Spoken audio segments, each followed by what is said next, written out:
Primera de Corintios 15, 51 al 53. Ah, y dice, os digo un misterio, no todos moriremos, pero todos seremos transformados.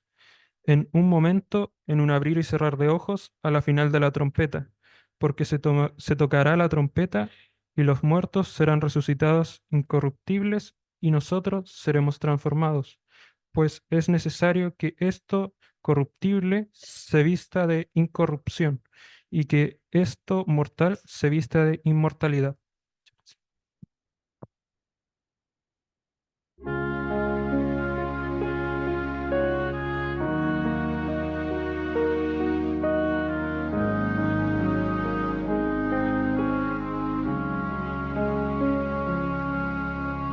Oh Señor, al orar, mis problemas quiero entregar a tu trono de gracias llegar y tu bendición alcanzar. Hoy mi vida transforma, Señor, que mi mente entienda tu amor, y al postrarme humilde ante ti, oh Señor, escucha mi oración.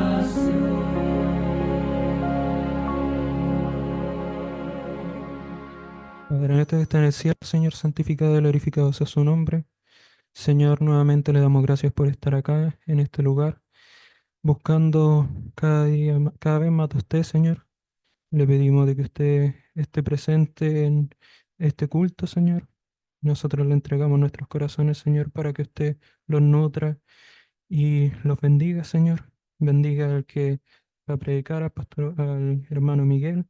También bendiga a la parte del rincón infantil, que usted ponga sus palabras en la boca de ellos, Señor. Que todo sea de bendición, Padre. Le pedimos todo esto, no por nuestros méritos, sino que por los méritos de su Hijo amado Cristo Jesús. Amén, Señor. Ahora llamamos a los niños para que se coloquen acá al frente.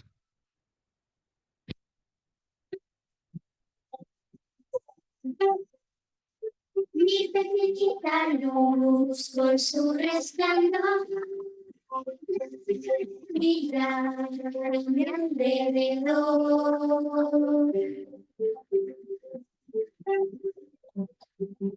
Nuestro mundo necesita de una luz diferente, más fuerte que el sol.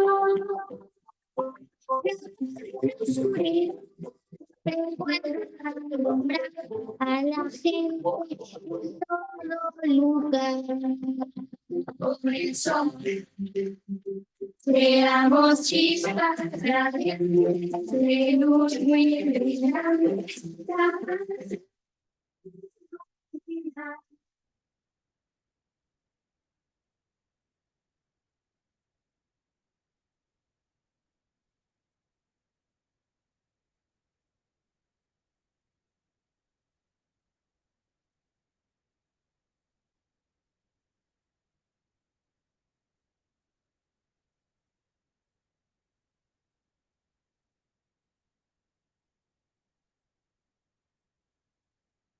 Queridos niños, muy buen día. Buenos días, niños. ¿Ah? ¿Qué pasa? No entiendo por qué. ¿Tienen frío? ¿Tienen hambre? Buenos días, niños. Así, con más ganas, ¿no? ¿Sabes por qué?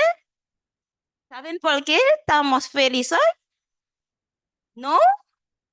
Porque es sábado, claro.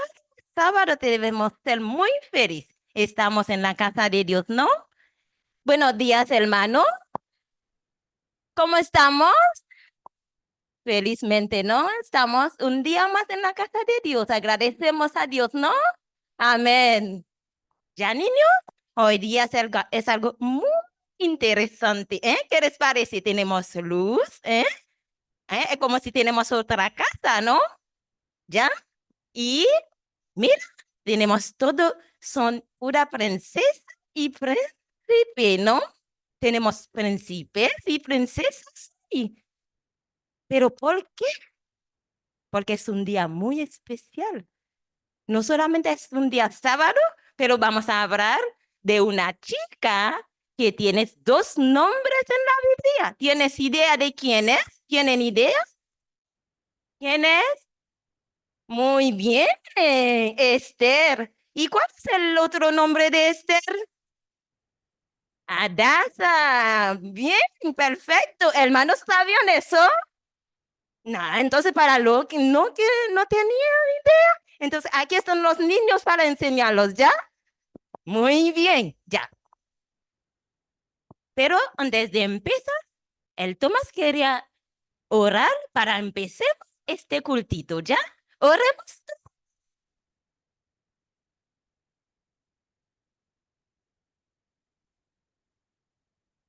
¿No? ¿Nadie quiere orar para empezar? No, no te pongas nervioso. Cerremos los ojos.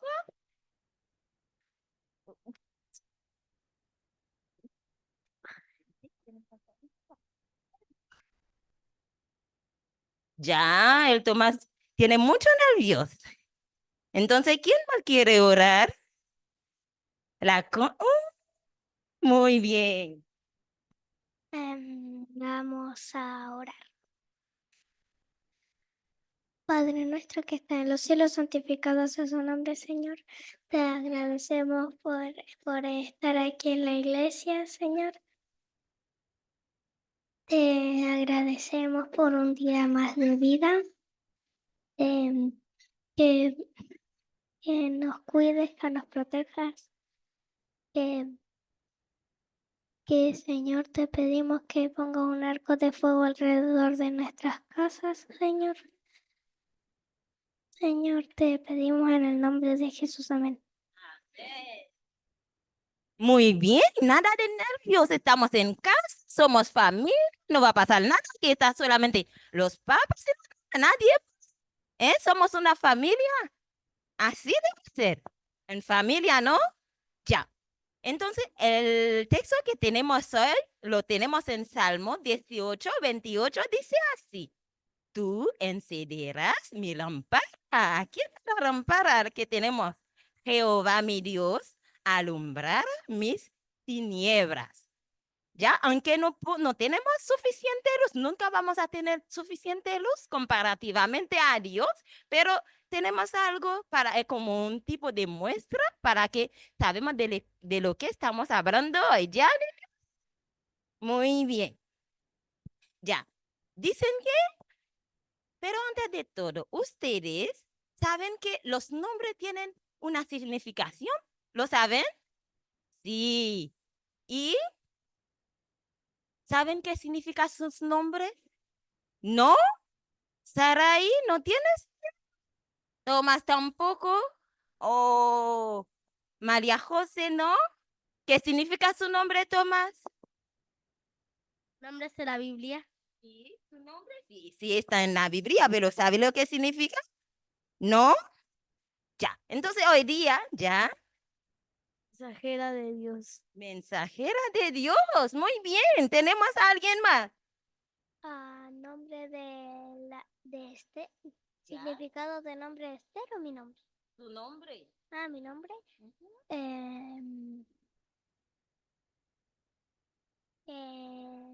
¿Consuelo? Bien. Consuela. Ujú. Como que. Eso. Ya, muy bien. Entonces, hoy día vamos a ver algunos nombres, ¿eh? Con los significados. Ya, tenemos un nombre. Tómala. Que veamos, Adasa, ¿no? Adasa es uno de los nombres de Esther. ¿Qué significa Adasa? La que protege. Tenemos más nombres. Tenemos a Rabi. ¿Qué significa Rabi? Sol. Ve que necesitamos sol cuando hace mucho frío, entonces necesitamos el sol. Y tenemos otro nombre, Luisa. Guerrera, lo sabemos, hermanos. Luisa significa guerrera. Tenemos más nombres. Esther. Toma, ¿qué significa Esther? ¿Eh? Estrella. Esther significa estrellita. Muy bien. Y tenemos uno más. Melissa. ¿Quién más quiere? Melissa. ¿Qué significa Melissa?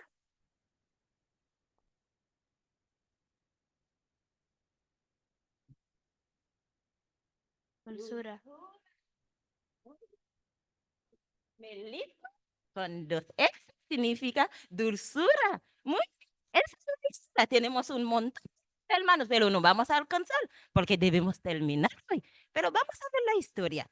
Dicen que hablaron de una mujer que tienen dos nombres, ¿no? ¿Ya?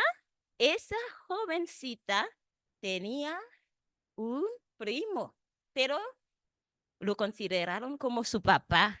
¿Sabes por qué? Fue creado por él. Y el nombre de este hombre era Maldoquea. Maldoquea era primo de Adasa o, que dijimos, Adasa o Esther es lo mismo. ¿Ya? Hoy día lo sabemos si no lo sabíamos. ¿Ya? Dice que un día salió un decreto en una ciudad que decía que el rey Asuero estaba buscando una reina.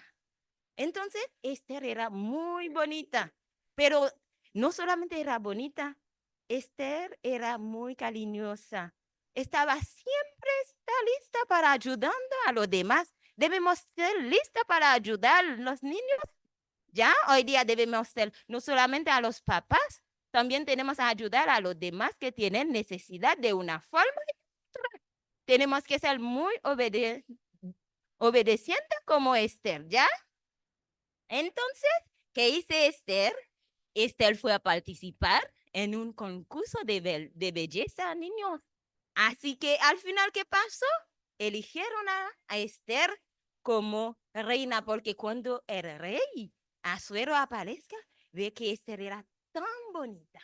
Pero no olvides, su nombre era Adasa. ¿Sabes por qué lo llamaron Adasa? Porque era judío. ¿Ya? Pero en esta época no podía decir su nombre. Por eso su primo le dice que tenía que decir que su nombre era Adasa. Ya al final Esther tuvo dos nombres. Esther durante muchos meses haciendo tratamiento de belleza, al final el rey lo toma como una reina. Pero pasó muchas cosas difíciles para Esther, como era judío que hace parte de Dios y el rey no tenía conocimiento de eso.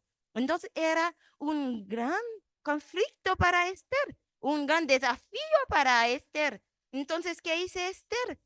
Cuando los hombres malos quisieron destruir al pueblo de Dios, Esther fue usada por el Señor, al pueblo por el Señor, a su pueblo de la muerte. Aunque pasó por momentos difíciles, Dios transformó las tinieblas en luz en la vida de Esther. Y ella aceptó ser luz de Cristo en todos los momentos. Ya, niños, sabemos que debemos ser muy listas para hacer luz para Cristo, para su trabajo, para seguir dar el evangelio, que significa la buena noticia. ¿Ya? ¿Saben, niños? Cada día debemos ser luces de Cristo. Donde estemos y donde estamos, debemos ser muy listos. Tenemos que permitir que Dios guíe nuestros caminos, porque es el luz, es el mayor luz que podríamos tener, ¿ya? Esta luz puede iluminar nuestra vida. Oremos y pidamos que Cristo mantenga encendida nuestra luz para iluminar donde vayamos. ¿Ya, niños? La tarea que tenemos más hoy día, debemos pedir a Dios la fuerza para que sigamos ser su luz en este mundo ¿Dónde no hay luz? En la casa, al colegio, en la calle, con los amigos que no saben de Cristo. Debemos ser listos para usar como la luz de Cristo. Amén, niños, ¿les encanta?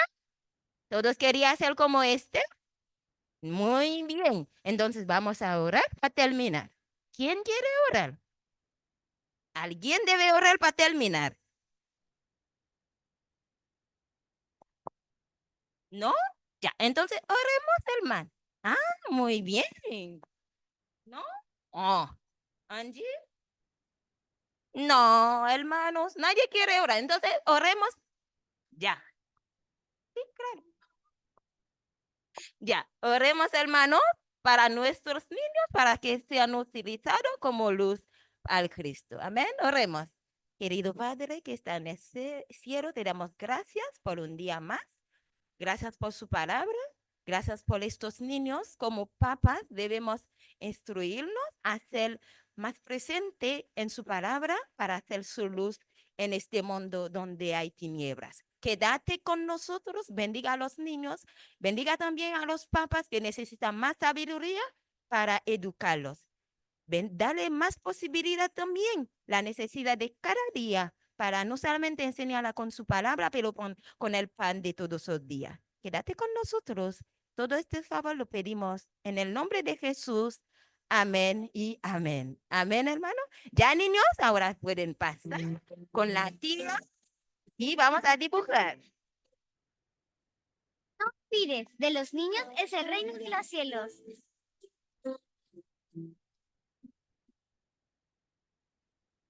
Fue nuestro rincón infantil.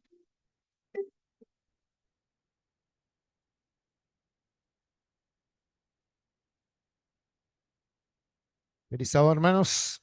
Siempre digo, es un privilegio para poder estar aquí delante y poder compartir la palabra del Señor el día sábado.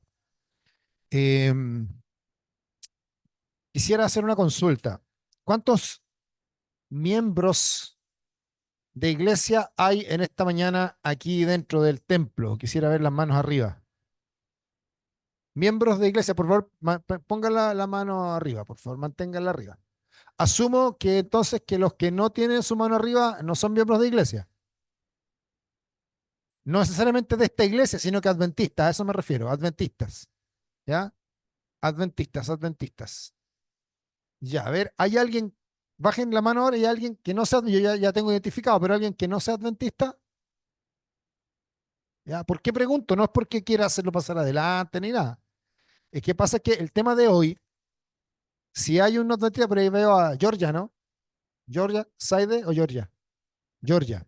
Ella no levantó su mano, por lo tanto, asumo que no es adventista. El tema de hoy va a tener que explicarlo a alguien que no es adventista. ¿Ya? Y los que sí somos adventistas se supone que ya lo sabemos, es como una especie de repaso. ¿Ya? Que es importante repasar, ¿por qué? Porque, bueno, la mayoría aquí sabe que mi esposa es instructora bíblica y nos hemos dado cuenta cuando estudiamos con las personas que este tema en particular no se maneja al 100%. Porque por alguna razón se mezcla mucho la tradición, la tradición popular, ¿no es cierto?, respecto a este tema, y no se tiene un conocimiento tan acabado. ¿Ah? Hoy día vamos a hablar de la muerte, ¿ya? Que es una creencia de la Iglesia Adventista del estado de los muertos. ¿Qué pasa con los muertos? ¿Cómo? ¿Dónde están? ¿Y qué va a ocurrir con la gente que está muerta cuando Cristo venga? Todo ese tipo de cosas las vamos a estudiar hoy. ¿Dónde están los que se murieron? ¿Ya? Ese tipo de cosas las vamos a estudiar hoy. ¿Ya? Eh, ¿Por qué es importante conocer esto? Y lo voy a, como les dije en el contexto cuando estaba hablando, voy a tener que explicarlo para alguien que no es adventista. Nosotros creemos que existe un conflicto grande, el que le llamamos el gran conflicto, un conflicto universal en el que Cristo pelea contra Satanás. Hay un conflicto, una lucha de ideas, ¿ya? Y en esta lucha de ideas se contraponen. Cuando Dios le dice al hombre en el Edén, si tú comes de este árbol, morirás. Satanás a través de la serpiente fue a la mujer y le dijo lo contrario, no morirás. Y a partir de ese momento, estas dos ideas, morirás con no morirás, chocan, ¿ya? Y una parte, y Satanás se encarga de que una parte de la humanidad crea que el alma no muere, y por lo contrario, la palabra del Señor, la Biblia, el cristianismo puro, enseña que el alma muere. Nosotros creemos que el alma muere porque eso es lo que dice la Biblia, ¿ya? Y la tradición, las creencias populares creen que el alma no muere y que es algo etéreo, ¿no es cierto?, que puede vagar, que puede divagar por ahí, ¿no es cierto? Y por ahí salen también los conceptos del infierno, del purgatorio, que no son otra cosa que creencias antiguas que se fueron traspasando de...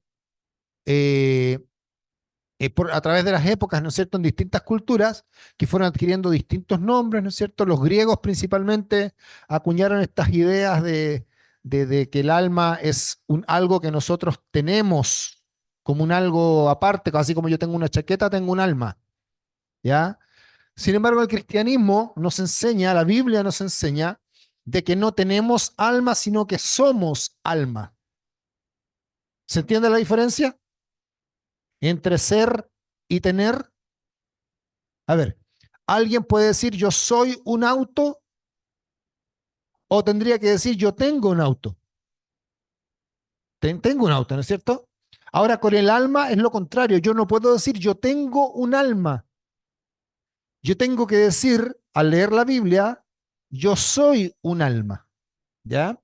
Entonces, partiendo por eso, vamos a encontrar, ahora que vamos a estudiar este tema de la muerte, que el estado de los muertos y la muerte se entreteje muy íntimamente con al menos tres doctrinas más, tres creencias más de nuestra iglesia. Y si entendemos mal una, vamos a empezar a entenderlas mal todas. Y por eso que es importante entender esto hoy. ¿Con qué otras doctrinas se mezcla la creencia del estado de los muertos? Se mezcla íntimamente con el juicio investigador y por ende con el santuario. Y también se entremezcla muy íntimamente con la segunda venida de Cristo. ¿Ya? Entonces es súper importante entender qué ocurre con los muertos, qué pasa con el estado de los muertos, para poder además entender bien las otras creencias, ¿no es cierto?, que tenemos.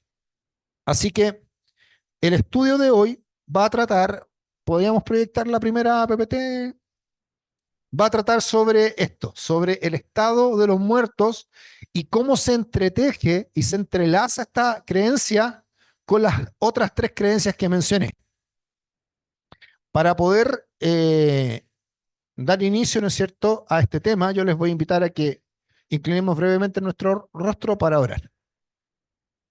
Amado Dios y Padre, en esta mañana queremos agradecer que tú nos permites estar en tu casa de oración para estudiar este importante tema, Señor, en estos momentos en que el mundo anda deseoso de encontrar la verdad, Señor. Nosotros te queremos agradecer porque mediante tu palabra podemos descubrir claramente los mensajes que tú tienes para nosotros y saber que estamos tomados de el cimiento, Señor, fuerte que es Cristo. Rogamos y agradecemos, Señor, rogamos la bendición de que tu Espíritu Santo esté en medio nuestro y agradecemos estas bendiciones en el nombre de Jesús. Amén. Bueno, hermanos, entonces vamos a ir leyendo los textos. Yo los coloqué ahí para evitar la demora, ¿cierto?, de estar buscando los textos en la Biblia. Y tenemos ahí, ¿no es cierto?, el primer texto nos muestra, para poder entender qué es la muerte, vamos a tener que entender qué es la vida. ¿Ya? Así que partimos por Génesis 2:7. Entonces dice, entonces Jehová Dios formó al hombre del polvo de la tierra y sopló en su nariz aliento de vida y fue el hombre un ser viviente. Notemos aquí nuevamente que el verbo es ser, es decir, fue un hombre viviente. ¿Ya? El hombre es un ser viviente, es un alma viviente. Otras versiones dicen derechamente alma viviente. En Isaías 64:8 también, ¿no es cierto?, nos confirma esta idea. Dice, ahora pues, Jehová, tú eres nuestro Padre, nosotros barro, tú el que nos formaste, así que obra de tus manos somos todos nosotros. Aquí respondemos dos preguntas. ¿Quién nos hizo? Dios, Jehová. ¿Cómo nos hizo? Con sus manos. ¿De qué nos hizo? De barro. ¿Y cómo es que llegamos a la vida? Por el soplo de vida, por el aliento de vida que Él sopló en el hombre. Entonces, la siguiente, mi hermano, por favor. Ahí tenemos la idea resumida. Dice que somos barro más aliento de vida y llegamos a ser un ser viviente. El ser viviente es un resultado de la suma de dos elementos. ¿Ya? También lo podemos decir de otra manera. Podemos decir que cuerpo más espíritu llega a ser un alma viviente. El diccionario de la RAE define como cuerpo el conjunto de la materia orgánica que constituye ya sea un ser humano, un animal o un vegetal, un ser vivo. Eso sería cuerpo, la materia orgánica que nos constituye. Sabemos que Dios la tomó al momento de la creación desde la tierra, del barro, ¿cierto? Después decimos que espíritu, la RAE define espíritu como principio generador, carácter íntimo, esencia o sustancia de algo.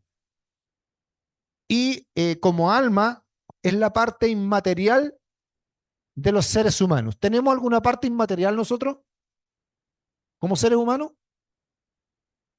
Por cierto que sí. ¿Sus pensamientos son materiales o inmateriales? Inmateriales. ¿Sus sentimientos? ¿Sus emociones? Cuando nos da rabia, ¿eso es material o inmaterial? Inmaterial. Eso es el alma, hermanos. Es el conjunto, la suma de todas aquellas cosas que en el ser humano no son materiales. ¿Ya? La siguiente, mi hermano.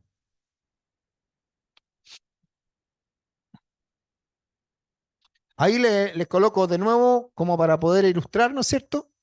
El barro más el aliento de vida, un ser viviente. El cuerpo más el espíritu, un alma viviente, que el alma decíamos que el conjunto de sentimientos, emociones, nuestro razonamiento, nuestros pensamientos.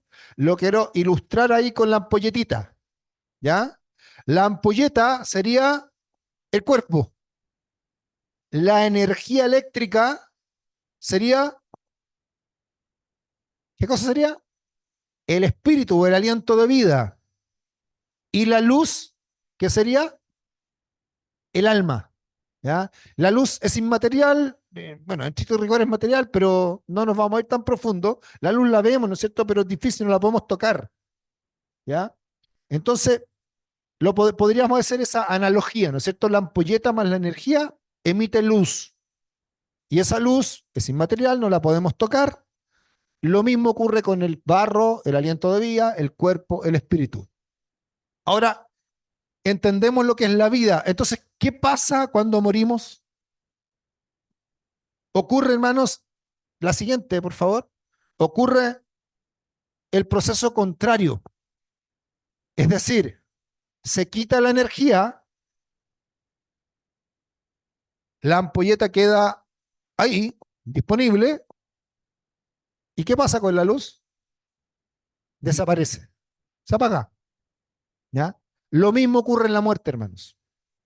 Dios quita el espíritu, que la Biblia dice que vuelve a Dios quien lo dio. Cuando nosotros desenchufamos una ampolleta, ¿dónde queda la corriente? Queda en el sistema eléctrico. ¿Ya? Y la ampolleta se apaga. Eso ocurre, ¿no es cierto?, con la muerte, según lo que nos explica la Biblia. Notemos nosotros que espíritu, ¿cierto?, viene de la palabra spiritus, del latín, que significa soplo animador. ¿Ya? En griego, la palabra espíritu es neuma. Y neuma también se usa para decir aire en griego. O sea, tiene total concordancia. Y en hebreo es ruach, que también es viento. ¿Ya? O sea, por todos lados, si vamos al origen de las palabras espíritu, tiene que ver con aire, ¿ya? Tiene que ver con la capacidad del ser humano para respirar. La siguiente, mi hermano. Entonces, ¿qué pasa con el alma, con la luz, con los sentimientos, con las emociones cuando morimos? Vamos a ver lo que ocurre que nos dice la Biblia. Salmo 146, versículos 3 y 4 dice, no confiéis en los príncipes ni en el Hijo del Hombre, porque no hay salvación, no hay en él salvación, pues sale su aliento y vuelve a la tierra. En ese mismo día, ¿qué pasa con los pensamientos? Perecen, mueren. Eclesiastés 9:5 nos dice, porque los que viven saben que han de morir, pero los muertos nada saben, ni tienen más paga porque su memoria es puesta en olvido. Siguiente, mi hermano. Entonces, Eclesiastés 12:7 nos dice, y el polvo vuelva a la tierra como era, y el espíritu vuelva a Dios que lo dio. Es decir, yo con la ampolletita cuando la apago, puedo hacer lo que yo quiera. Ya no sirve, especialmente si se quemó. ¿Ya? Ya no pasa energía, se quemó la ampolleta, ya no funciona. Yo la puedo botar, la puedo quebrar, lo que sea, da lo mismo. La energía sigue en el sistema y la luz que daba esa ampolleta desapareció. Eso es lo que nos está diciendo Eclesiastés 12:7 en el fondo. ¿Ya? La siguiente, hermano. Salmo 100. Parece que yo retrocedí. Sí, retrocedí, perdón. Entonces, con todo lo que ya hemos visto, vamos a poner de ejemplo a Adán. ¿Cuántos años vivió Adán? ¿Se acuerda alguien? Adán vivió 930 años. ¿Ya? Hago una pregunta. Cuando Adán murió, ¿qué pasó con la identidad de Adán? ¿Qué pasó con las experiencias que él desarrolló durante estos 930 años de vida? Con su individualidad, con su identidad personal, con las ideas que estaban en su cerebro. ¿Murieron también con él? ¿Desaparecieron? ¿Están seguros que desaparecieron? Bueno, aquí es donde se empiezan a mezclar las creencias. ¿Ah? Y vamos a verlo en la Biblia. Resulta que, la siguiente, mi hermano, por favor, y aquí empezamos a hablar un poco del juicio. La Biblia nos menciona que nuestros sentimientos, nuestros pensamientos, nuestras creencias, nuestras emociones y nuestros actos están siendo registrados. Por lo tanto, no se pierden. ¿Ya? Todo pensamiento, acto, toda emoción que sentimos, cosas que se nos pasan por la cabeza, nuestras más íntimas intenciones, son registradas con exactitud, precisión en los libros del cielo. Incluso lo que hiciste el verano pasado. Todo. Es una biografía completa. Y vamos a verificarlo con la Biblia. La siguiente, mi hermano. Vamos a ver cómo quedan registradas nuestras acciones en el cielo. Dice la Biblia que nuestras acciones quedan registradas. Vamos a ver. Dice 2 Corintios 5:10, porque es necesario que todos nosotros comparezcamos ante el tribunal de Cristo para que cada uno reciba según lo que haya hecho mientras estaba en el cuerpo, sea bueno o sea mala. ¿Quedan nuestras acciones registradas en el cielo? Sí. 2 Corintios 5:10 dice que sí. Siguiente, mi hermano. ¿Nuestras palabras quedarán registradas en el cielo? Por cierto que sí. Mateo 12:36 y 37 dice, mas yo digo que de toda palabra ociosa que hablen los hombres, de ella darán cuenta en el día del juicio. Porque por tus palabras serás justificado y por tus palabras serás condenado. Hay algunos que nos duele este versículo, ¿eh? A mí me duele, porque esto tengo que controlarlo. Ya me resulta difícil. ¿Ya? Es una de mis luchas, lo confieso. Siguiente, mi hermano. Las obras y cosas secretas también quedan registradas en el cielo. Veamos Eclesiastés 12, 13 y 14. El fin de todo el discurso oído es este: teme a Dios y guarda sus mandamientos, porque este es el todo del hombre. Porque Dios traerá toda obra a juicio juntamente con toda cosa encubierta, sea buena o sea mala. Hermanos, todo queda registrado y todo va a ir a juicio. Siguiente, mi hermano. Fíjense que cuando hablamos de profecía y hablamos de, de los libros de Daniel y Apocalipsis, ¿se acuerdan del cuerno pequeño? ¿Sí? ¿Saben lo que es el cuerno pequeño en profecía? Bueno, los que no sepan, pregúntenle al que está al lado que sí sabe, ¿ya? Y le pueden instruir. Es más largo explicarlo, así que por eso no lo explico ahora. El cuerno pequeño, también las acciones del cuerno pequeño están siendo registradas en la Biblia. Dice Daniel 7, del 9 y 10. Estuve mirando hasta que fueron puestos tronos y se sentó un anciano de días cuyo vestido era blanco como la nieve y el pelo de su cabeza como lana limpia, su trono llama de fuego y las ruedas del mismo fuego ardiente. Un río de fuego procedía y salía delante de él. Millares y de millares le servían y millones de millones asistían delante de él. Y el juez se sentó y los libros fueron abiertos. Este versículo está en el contexto, ¿no es cierto?, de que están siendo registrados incluso las acciones de instituciones, de gobiernos que nosotros eh, vemos, ¿no es cierto?, cómo actúan. Siguiente, mi hermano. Aquí vamos a ver que en los libros del cielo fueron registradas las obras de aquellas personas que en el momento de la segunda venida de Cristo van a estar fuera de la santa ciudad.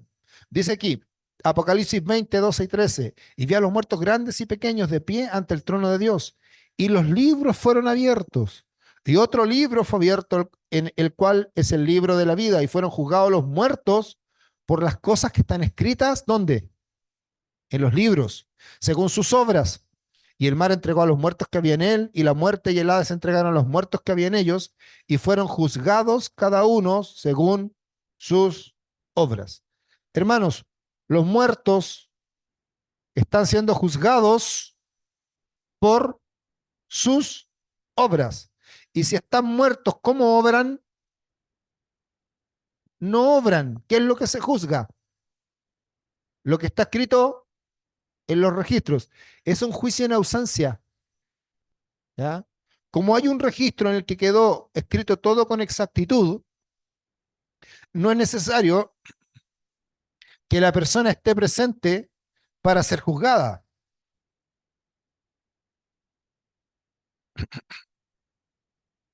¿Será, no es cierto, entonces que Dios puede guardar todas nuestras obras en sus libros y de esa forma ver cómo somos y la naturaleza de nuestro carácter? La respuesta, por supuesto, está en la Biblia. Si Dios puede,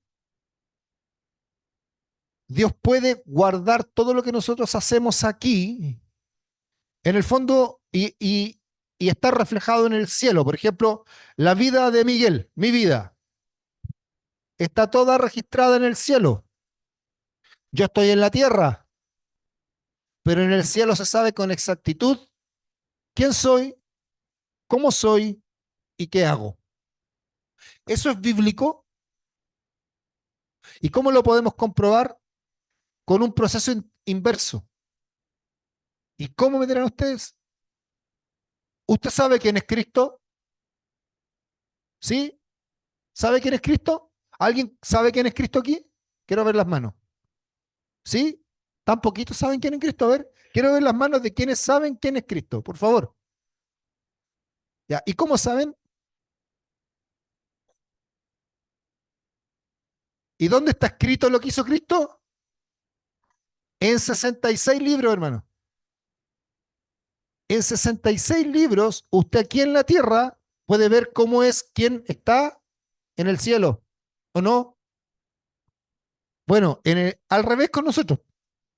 Allá en el cielo, miran el libro y saben cómo es usted aquí en la tierra. Y eso es bíblico. Así que a Dios no lo podemos hacer engañar, digamos. La siguiente, mi hermano, por favor. La siguiente. La Biblia, ¿qué nos dice Apocalipsis 1:1? es la revelación de Jesucristo, ¿o no? Y al revelar a Jesucristo, la Biblia nos revela su carácter, nos revela lo que hizo, nos revela lo que sentía Cristo, ¿no?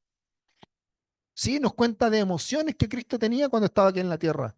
Y también nos cuenta las emociones que Él tiene hoy por ti y por mí, ¿o no? ¿Alguien al leer la Biblia puede decir que desconoce a Cristo? ¿Que no sabe quién es? ¿Que es alguien extraño? No, porque nos empezamos, a medida que más estudiamos la Biblia, nos empezamos a interiorizar de quién es, empezamos a conocer sus sentimientos, sus emociones, ¿cierto?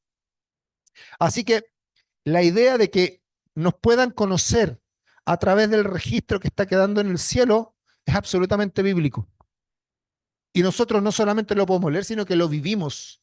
Porque hoy día podemos decir, yo amo a Cristo y nunca lo he visto, pero he leído de Él y supe que hacía, y supe que sentía, y supe que hace hoy por mí. Y eso a través de un libro. Siguiente, mi hermano. Elena de White comprendió esta idea y en el comentario bíblico adventista lo dice de esta manera: así como el artista sobre un vidrio pulido retrata fielmente un rostro humano. ¿Han visto los vitrales donde salen caras, ¿no es cierto? Y salen con detalles increíbles, ¿cierto? Así también Dios diariamente coloca sobre los libros del cielo una representación exacta del carácter de cada individuo. La siguiente, mi hermano. Testimonios acerca de conducta sexual, adulterio y divorcio, páginas 68 y 69, dice, recuerde que su carácter está siendo, aquí Elena de White está un poquito más moderna, ¿no? Dice, fotografiado por el gran artista en los libros del cielo, tan minuciosamente como el rostro es reproducido en la placa del artista. ¿Qué dicen los libros del cielo en su caso? ¿Está usted conformando su carácter al modelo de Jesucristo? Está quedando un registro fotográfico. Si fuéramos tiempos más modernos hoy, ¿cómo podríamos decirlo? Jesús tiene, los ángeles tienen, ¿no es cierto?, la cámara y están grabando todo lo que nosotros hacemos, decimos. Y no solo eso, sino que lo que pensamos y sentimos. Así que va quedando un registro. Y es debido a este registro, hermanos, y cómo se conecta esto con lo que veníamos hablando, es que se conoce quién era alguien que murió mucho tiempo atrás. El cielo sabe, a pesar de que está muerto, quién era Adán. ¿Por qué? Porque hay un libro en el que quedó escrito con detalle quién era y qué hacía y qué sentía y qué pensaba Adán. Ocurre con todos. ¿Ya? Siguiente, mi hermano. Filipenses 4:3 dice, asimismo te ruego también a ti, compañero fiel, que ayudes a estas que combatieron juntamente conmigo en el Evangelio, con Clemente, también a los demás colaboradores míos, cuyos nombres están escritos en el libro de la vida. Estábamos hablando de libros, libros donde se escriben nuestras acciones, pero hay un libro singular, que es el libro. Y ese libro es súper importante para nosotros. ¿Sí o no? ¿Es importante ese libro singular para ti y para mí? Sí es importante. ¿Por qué? ¿Cómo se llama el libro? De la vida. Y queremos estar inscritos en ese libro, ¿no? Amén. La siguiente, mi hermano, que nos habla de este libro en particular. El que venciera será vestido de vestiduras blancas y no borraré su nombre. ¿De qué libro? Del libro de la vida. Y confesaré su nombre delante de mi Padre y delante de sus ángeles. Siguiente. Hay harto texto, así que va muy rápido. Y Apocalipsis 13:8 dice, y la adoraron todos los moradores de la tierra cuyos nombres no estaban inscritos en el libro de la vida. Es decir, ¿quiénes adoran a la bestia? Los que no tienen escrito su nombre en el libro de la vida. O sea, nuestro nombre puede estar escrito en el libro de la vida o no estar escrito. Yo quiero que esté escrito mi nombre. ¿Y usted? Amén. Sigamos. Éxodo 32, 31 y 33. Entonces volvió Moisés a Jehová y dijo, te ruego pues, este pueblo ha cometido un gran pecado porque se hicieron dioses de oro. ¿Se acuerdan de esa historia? ¿Ya? Eh, porque hicieron los dioses de oro. Que perdones ahora su pecado y si no, ¿qué dijo Moisés? Ráeme de tu libro a mí. Por favor, perdona al pueblo, pero si no, ráeme a mí de tu libro que has escrito. La Biblia dándonos testimonio, ¿no es cierto? Una y otra vez, la siguiente, por favor, de que están estos libros en el cielo. Daniel 12:1 sigue confirmando esto. Dice, en aquel tiempo se levantará Miguel, el gran príncipe que está de parte de los hijos de tu pueblo, y será tiempo de angustia, cual nunca fue desde que hubo gente hasta entonces. Pero en aquel tiempo será libertado tu pueblo, todos los que se hayan escritos en el libro. ¿Qué libro? De la vida. Siguiente, mi hermano, por favor. ¿Será que cuántos seres humanos van a tener que comparecer ante Dios por lo que está escrito en los libros? ¿Cuántos? ¿Se salva alguien? No, la Biblia nos dice que todos. Siguiente, mi hermano. Dice 2 Corintios 5:10, porque es necesario que todos nosotros comparezcamos ante el tribunal de Cristo para que cada uno reciba según lo que haya hecho mientras estaba en el cuerpo, sea bueno o sea malo. Aquí confirma la idea, ¿no es cierto?, de que todos compareceremos ante el tribunal de Dios. La siguiente. Dice, estuve mirando hasta que fueron puestos tronos y se sentó un anciano de días. ¿Quién es ese anciano de días? ¿Qué Dios? Dios Padre, cuyo vestido era blanco como la nieve y el pelo de su cabeza como la limpia. Su trono llama de fuego y las ruedas del mismo fuego ardiente. Un río de fuego procedía y salía delante de él. Millares de millares le servían y millones asistieron delante de él. El juez se sentó. ¿Quién es el juez? Cristo. Y los libros fueron abiertos. De nuevo, ¿no es cierto? Entonces los libros. Apocalipsis 14, versículos 6 y 7. Vi volar por en medio del cielo otro ángel que tenía el evangelio eterno. ¿Les parece familiar este texto? Para predicarlo a los moradores de la tierra, a toda nación, tribu, lengua y pueblo, diciendo a gran voz, temed a Dios y dadle gloria, porque ¿qué? Porque la hora de su juicio ha llegado y ha dado a aquel que hizo el cielo, la tierra, el mar y las fuentes de las aguas. El juicio, hermanos, si nosotros analizamos la secuencia de eventos que nos dan los versículos que hablan de juicio, el juicio es posterior a qué fecha, ¿cuándo se inicia el juicio? 1844. ¿Y cuándo termina el juicio?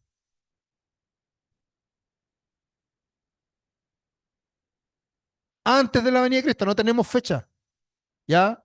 Pero este juicio del que estamos hablando es anterior a la venida de Cristo.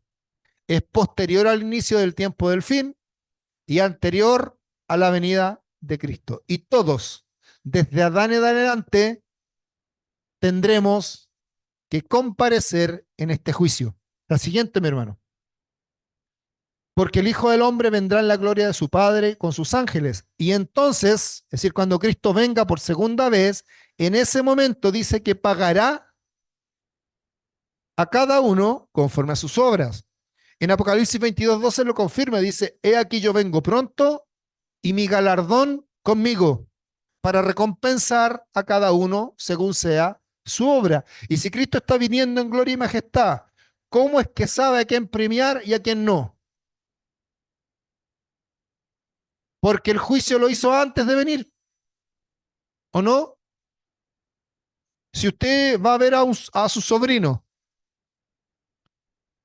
y quiere llevarle regalo a los sobrinos, y tiene 5 sobrinos y los va a ir a visitar, ¿y qué hace antes para saber qué regalar?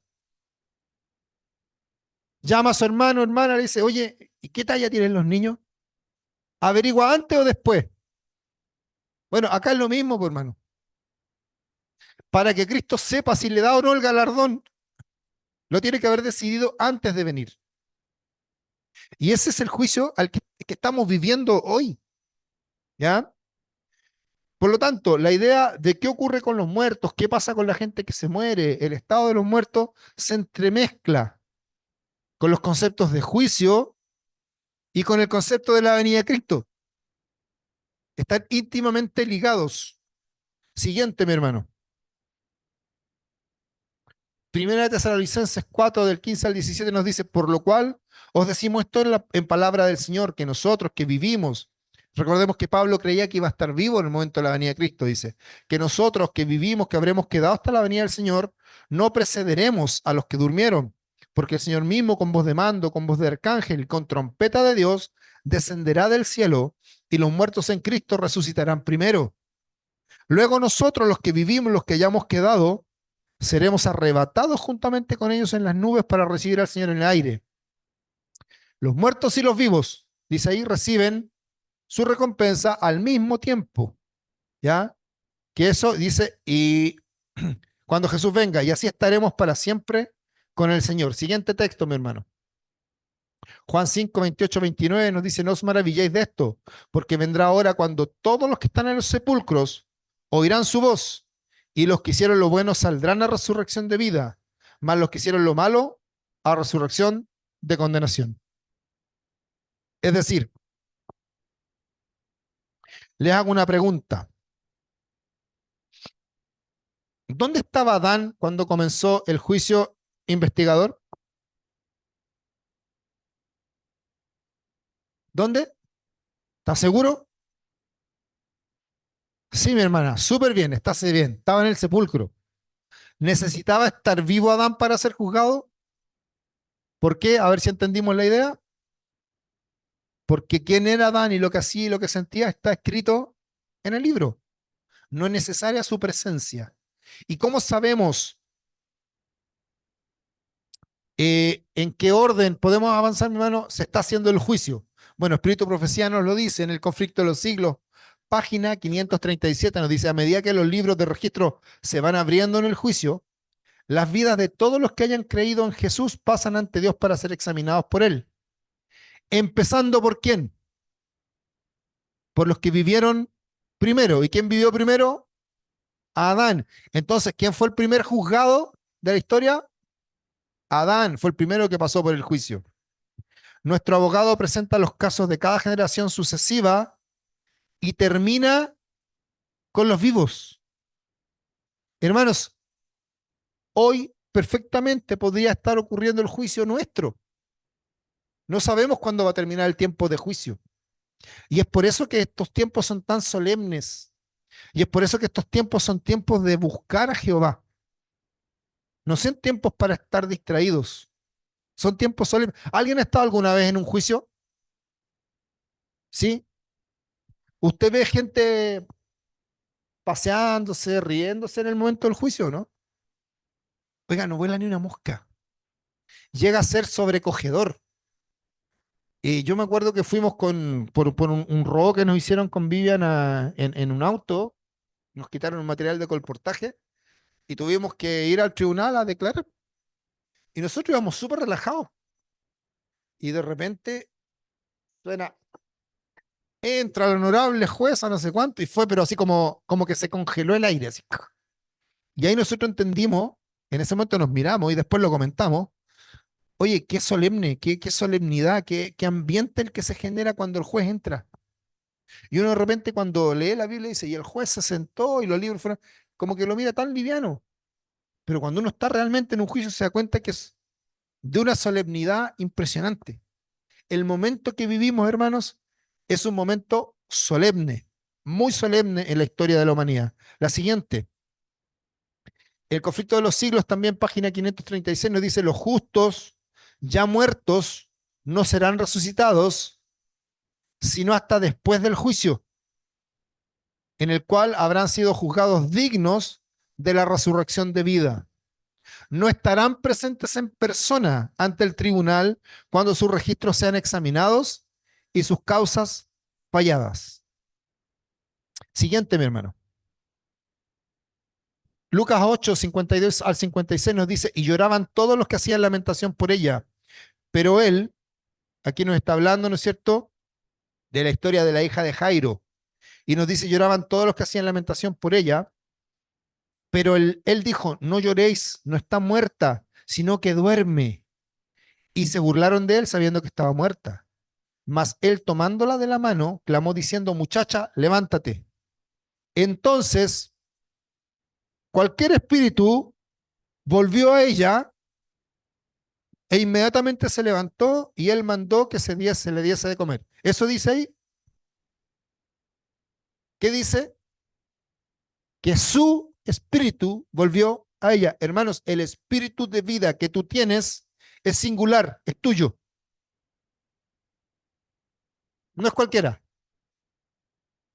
O sea, además de que tú tienes tus registros en el libro de la vida con exactitud, donde está tu personalidad, tu carácter reflejado, además, tu espíritu, ese que vuelve a Dios, es tuyo, es particular, es singular, no es cualquier espíritu. ¿Será bíblico lo que estoy diciendo? Bueno, ahí dice, y su espíritu volvió. Siguiente, mi hermano. Vamos a ver el siguiente caso, ¿no es cierto? Con Esteban. Dice, entonces ellos dando grandes voces, se taparon los oídos y arremetieron a una contra él. ¿Contra quién? Contra Esteban. Y echándole fuera de la ciudad le apedrearon, y los testigos pusieron sus ropas a los pies de un joven que se llamaba Saulo, y apedreaban a Esteban, mientras él invocaba y decía: Señor Jesús, recibe ¿qué? Mi espíritu, no el espíritu, no cualquier espíritu, recibe mi espíritu. Y puesto de rodillas clamó a gran voz: Señor, no les tomes en cuenta este pecado. Y habiendo dicho esto, durmió. La siguiente, mi hermano. Ahora el caso de Jesús. Entonces Jesús, clamando a gran voz, dijo: Padre, en tus manos encomiendo ¿qué?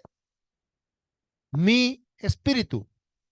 Y habiendo dicho esto, expiró.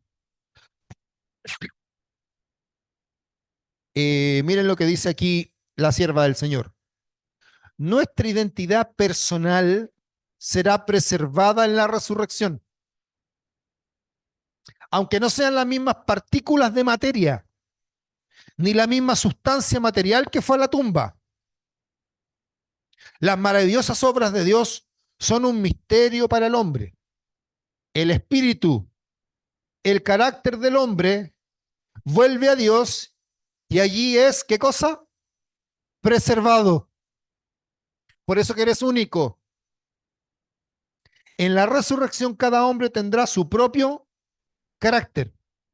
A su debido tiempo Dios llamará a los muertos dándoles de nuevo el aliento de vida y ordenando a los huesos secos que vivan. La siguiente, mi hermano, por favor. Saldrá la misma forma, pero estará libre de la enfermedad y de todo defecto.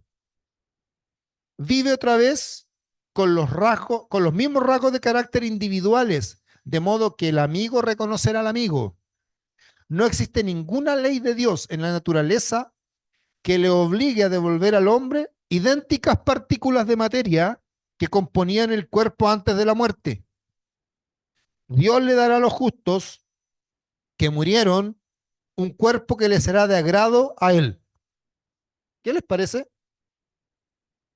Entonces, por ahí un día me salió una persona y me dice: oye, hay un escándalo aquí porque este hermano pidió que lo cremaran cuando murió y resulta que se va a perder. ¿Y de dónde sacaste eso? No, porque la Biblia dice que hay que volver al polvo, no a la ceniza. Digo, hermano, entonces, ¿qué pasa con los mártires cuando los quemaban en la hoguera? ¿Dios no tiene poder para resucitarlos? ¿Es más poderoso el fuego? ¿Es más poderosa la Inquisición que los condenaba a la hoguera que Dios mismo? Hermanos, es tan poderoso Dios que esta materia que hoy día nos obliga a trabajar, esforzarnos y a veces se nos va la vida en eso, no es nada con su poder. Lo importante es lo inmaterial, lo que no vemos. Eso es lo que Él preserva, su espíritu y su carácter. Y eso está guardadito en el cielo hasta la resurrección, mientras termina la historia de este mundo. La siguiente, mi hermano. Pablo ilustra este hecho con la semilla sembrada en el campo. La semilla plantada muere, pero allí surge una nueva semilla. La sustancia natural del grano que muere nunca más vuelve a surgir como antes, pero Dios le da el cuerpo que Él quiere. El cuerpo humano se compondrá entonces de un material mucho más fino, por cuanto es una nueva creación, un nuevo nacimiento. Se siembra un cuerpo natural, se resucita en un cuerpo espiritual. Esto lo dice el libro Maranata, página 299. La siguiente, mi hermano. Yo sé que mi Redentor vive, dice Job, y al fin se levantará sobre el polvo. Y al fin se levantará sobre el polvo. Y después de deshecha está mi piel. En mi carne he de ver a Dios. No lo voy a ver flotando como un ente inmaterial, no. Lo voy a ver en mi carne, dice, y mis ojos, al cual veré por mí mismo, y mis ojos lo verán, y no otro. Aunque mi corazón desfallece dentro de mí. Hermanos, tenemos el privilegio de conocer esta verdad. Por lo tanto, no debemos temer a la muerte. ¿Por qué? Porque la Biblia está llena de promesas de que si morimos en Cristo, seremos resucitados para vida eterna y lo veremos con nuestros propios ojos. ¿Cómo lo explico? ¿Han visto ustedes un cantante famoso por video por ahí que se haya muerto? ¿Ha visto a alguien cantando a Elvis Presley? Yo lo he visto. ¿Lo han visto ustedes? ¿Y está cantando Elvis Presley o qué? ¿O qué es lo que ve usted? Es un registro, ¿cierto? Imaginémonos que usted hace una grabación de un cumpleaños con su cámara. Pasan como 5 años que no ve a la familia y después se vuelven a juntar en otro cumpleaños. Y hasta 5 años más viejo, pero graba de nuevo. Y si usted ve el video de corrido,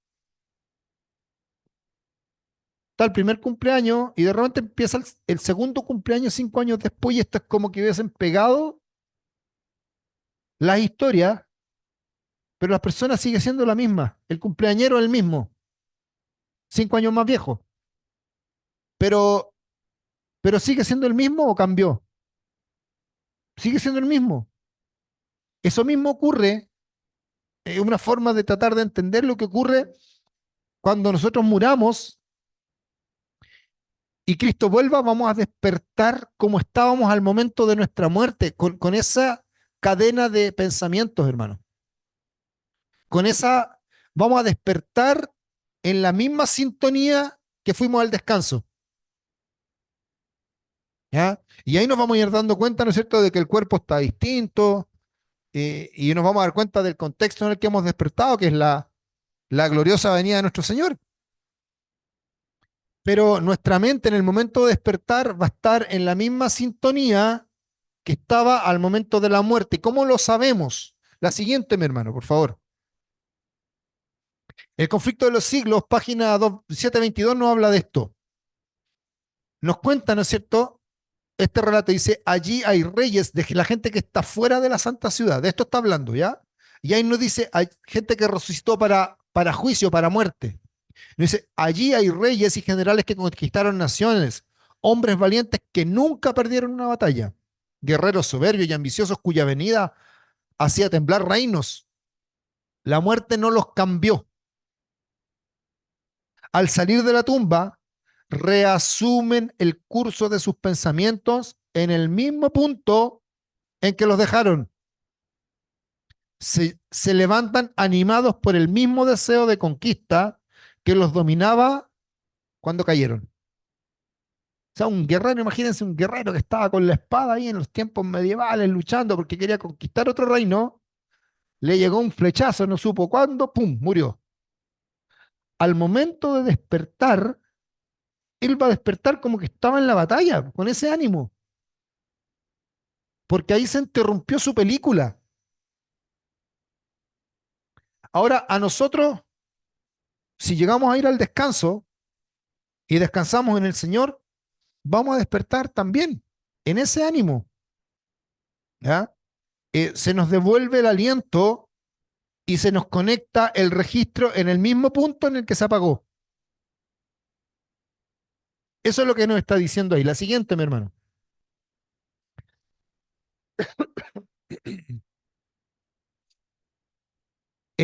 Apocalipsis 20, del 11 al 15, nos habla, ¿no es cierto?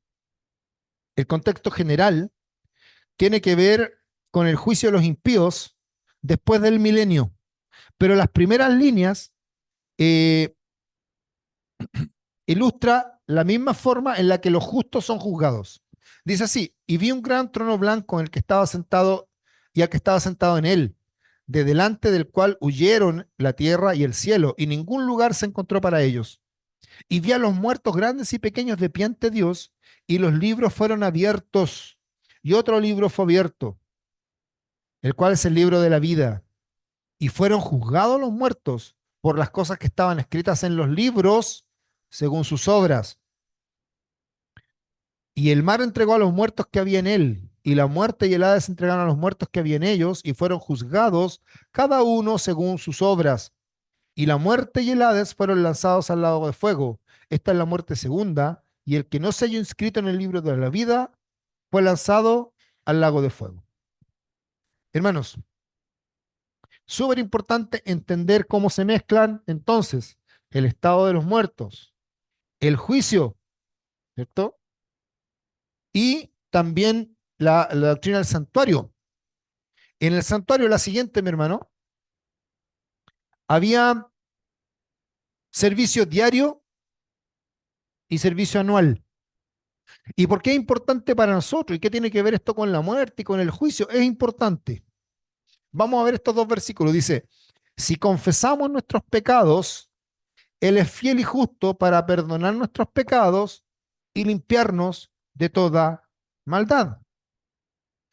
Cuando tú vas y pides perdón, ¿te limpia Dios tu pecado? ¿Lo retira Dios?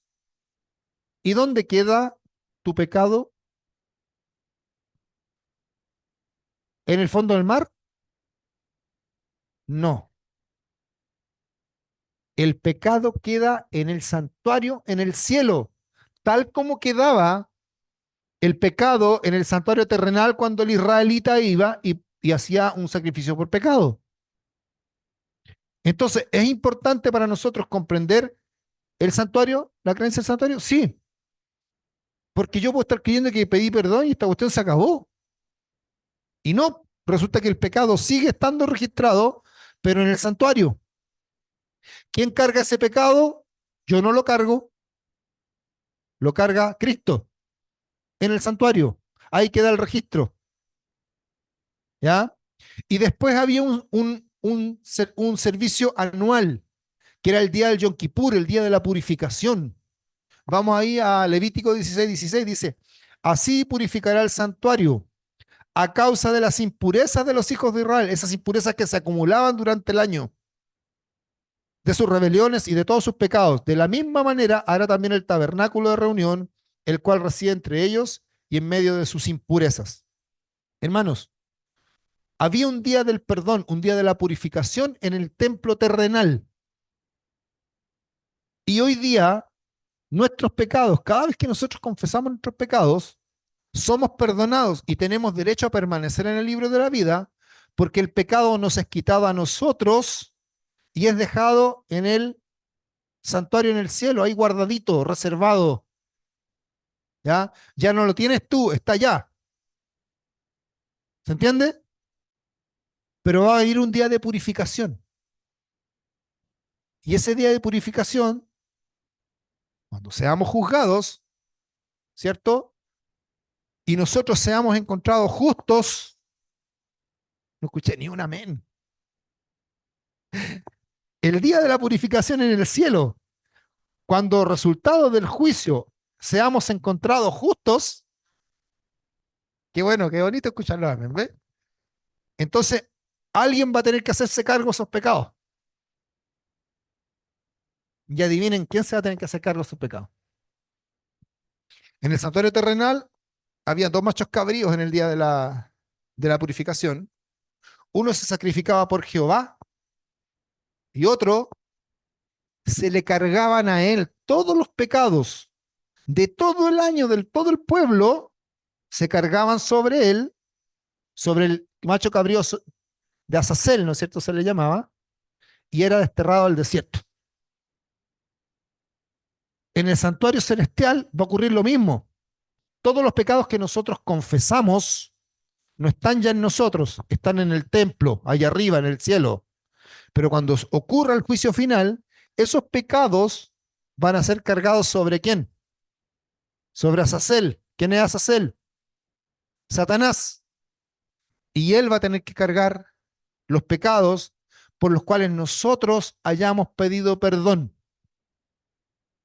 ¿Se entiende la figura? Ya no están sobre tu cabeza, están ahora en el templo, pero en el tiempo del fin van a estar, o sea, en el juicio final van a estar sobre la cabeza de Satán. Ahora usted entiende por qué anda como león rugiente. Anda enojado y no anda enojado con la gente allá afuera, anda enojado con usted y conmigo, porque somos nosotros los que pedimos perdón y esos pecados finalmente van a recaer sobre él. Ese es el enojo, por hermano. ¿O usted cree que esto es gratis? Que es enojo por enojo. No, si el tipo anda enojado porque cada vez que nosotros pedimos perdón, le crece la mochila. Y él lo sabe.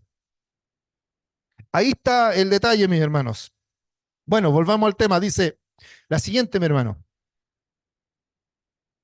Esto, todo esto que nosotros hemos leído, lo que ocurre con los muertos, dónde quedan nuestros pecados, dónde queda nuestro registro, el juicio investigador, el sistema del santuario, todo esto se mezcla y nos debe traer esperanza. ¿O no? Nos debe traer esperanza, ¿o no? ¿Saben por qué? Porque hay perdón, hay justificación, incluso para el peor de los pecadores. Y la Biblia nos lo muestra. Miren, vamos a ver esta historia aquí brevemente y con esto terminamos. Aquí está hablando Saulo de Tarso. Y dice, yo ciertamente, o sea, Pablo está hablando de Saulo, del antiguo Pablo. ¿Se entiende? Y él dice, yo ciertamente había creído mi deber hacer muchas cosas contra el nombre de Jesús de Nazaret, lo cual también hice en Jerusalén. Yo encerré en las cárceles a muchos santos, habiendo recibido poderes de los principales sacerdotes. Y cuando los mataron, miren de lo que estamos hablando. Cuando mataban a los santos, dice Pablo, yo di mi voto. En el fondo yo maté gente porque lo autoricé. Y muchas veces castigándolos en todas las sinagogas, los forcé a blasfemar. Y enfurecido sobremanera contra ellos, los perseguí hasta las ciudades extranjeras. ¿Qué pasaría si hoy día le dijera, hermano, saben que yo he matado gente y la he torturado y he hecho que esa gente reniegue de la fe? Y ese soy yo, estoy aquí. Eso estaba diciendo Pablo.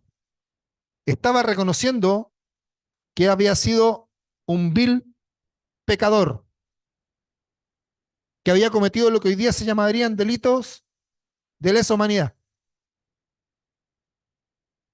De eso estamos hablando.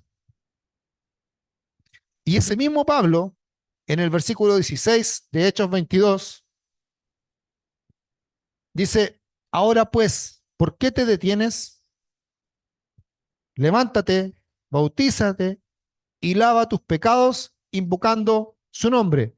Esas palabras le fueron dichas a Pablo y él se levantó, se bautizó en el nombre de Jesús y llegó a ser Pablo, el gran apóstol que nosotros conocemos hoy día. ¿Hay esperanza para los pecadores? ¿Hay esperanzas para ti y para mí? ¿Nos debe preocupar la muerte? ¿Qué nos debe preocupar? El registro, hermano.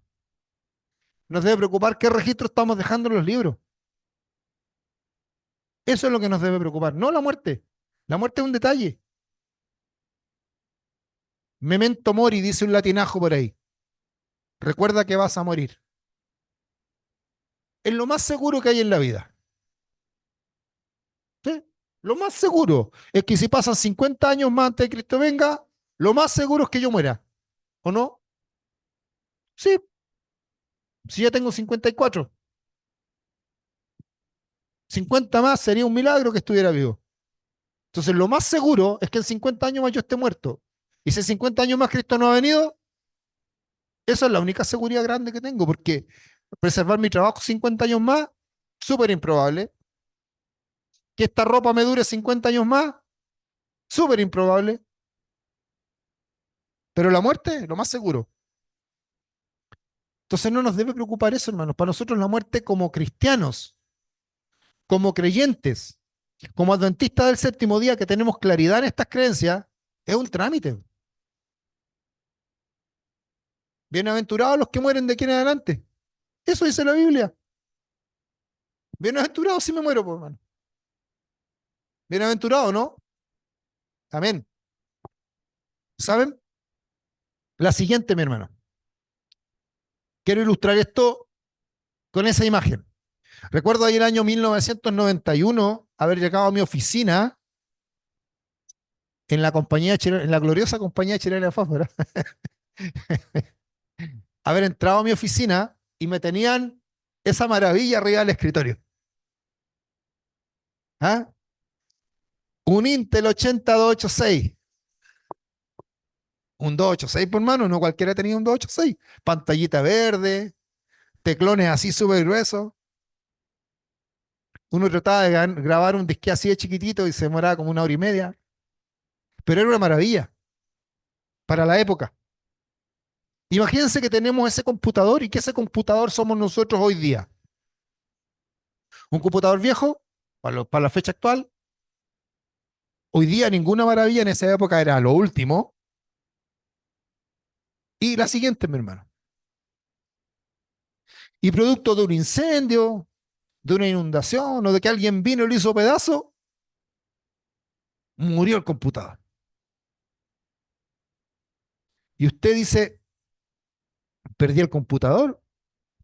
La computadora en sí era el cuerpo, el procesador que tenía el computador dentro era el cerebro, el enchufe que también lo cortaron era la fuente de energía o el espíritu,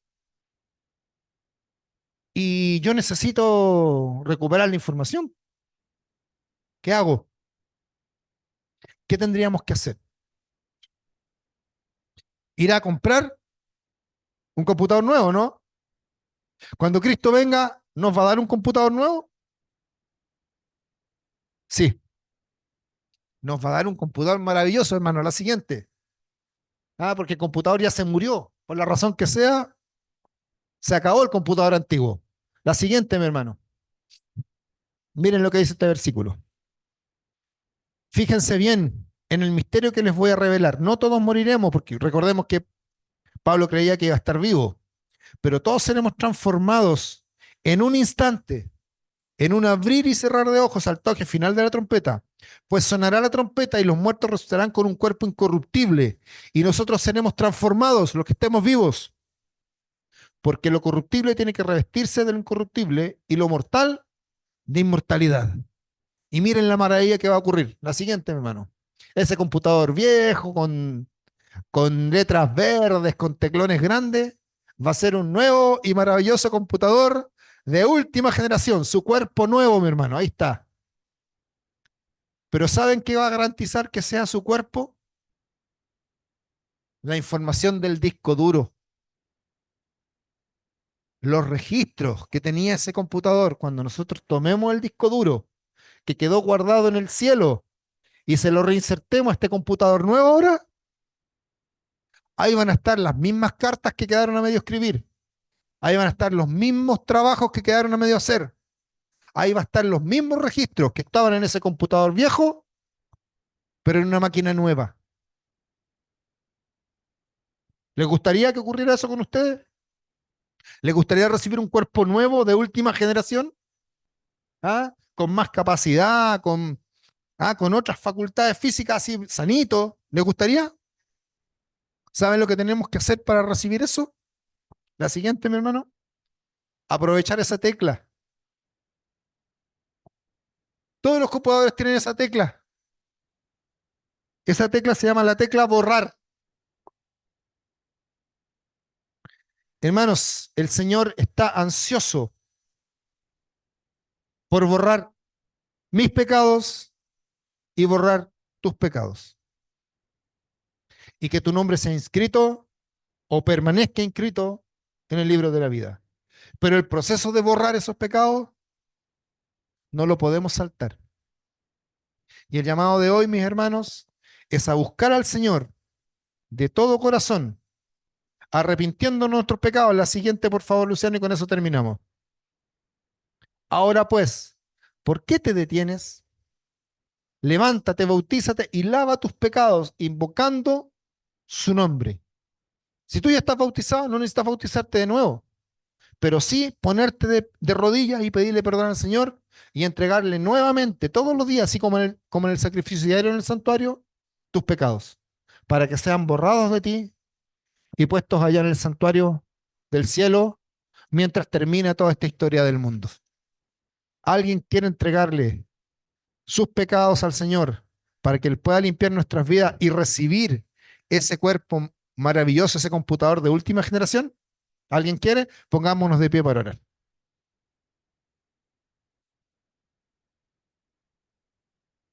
Oremos. Amado Dios que estás en los cielos, alabamos y glorificamos tu nombre, Señor, porque podemos entender mediante el estudio de tu palabra que la muerte no es más que un trámite, que la muerte para nosotros que vivimos en el tiempo del fin incluso es una bendición. Y te queremos pedir, Padre Santo, que tú nos ayudes a estar preparados para que podamos aceptar lo que tú decidas por nuestras vidas. Ayúdanos, Señor, para buscarte diariamente y pedir el perdón de nuestros pecados para que estos sean borrados, Señor, de nuestros registros personales y sean puestos en el santuario en el cielo, para que cuando nuestro nombre sea revisado en el juicio, podamos ser hallados justos por los méritos de Cristo. Señor, rogamos todas estas bendiciones, agradecemos porque tu palabra nos da luz, nos da claridad y nos da entendimiento sobre todas estas cosas que mucha gente allá afuera no conocen. Y te queremos agradecer por ello. Pedimos que tu Espíritu Santo nos pueda dirigir, Señor, a buscarte diariamente, al arrepentirnos de nuestros pecados y abandonarlos. Te pedimos por la iglesia, para que la iglesia también pueda vivir este proceso y que todos juntos como hermanos podamos buscarte en oración y en comunión. Señor, rogamos todas estas cosas sabiendo que no tenemos ningún mérito y todo lo pedimos por el precioso mérito y por la sangre de Cristo Jesús. Amén y amén, Señor. Que el Señor les bendiga, hermanos.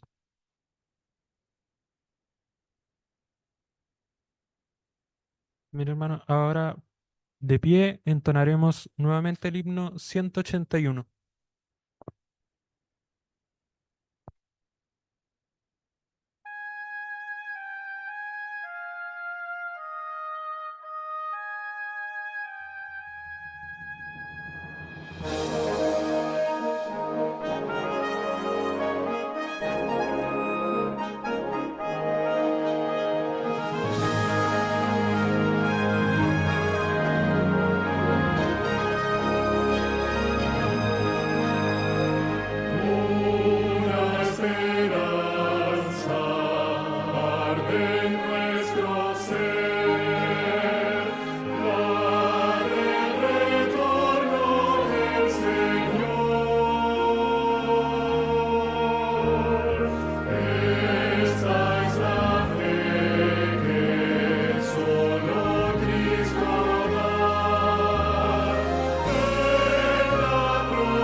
Oremos.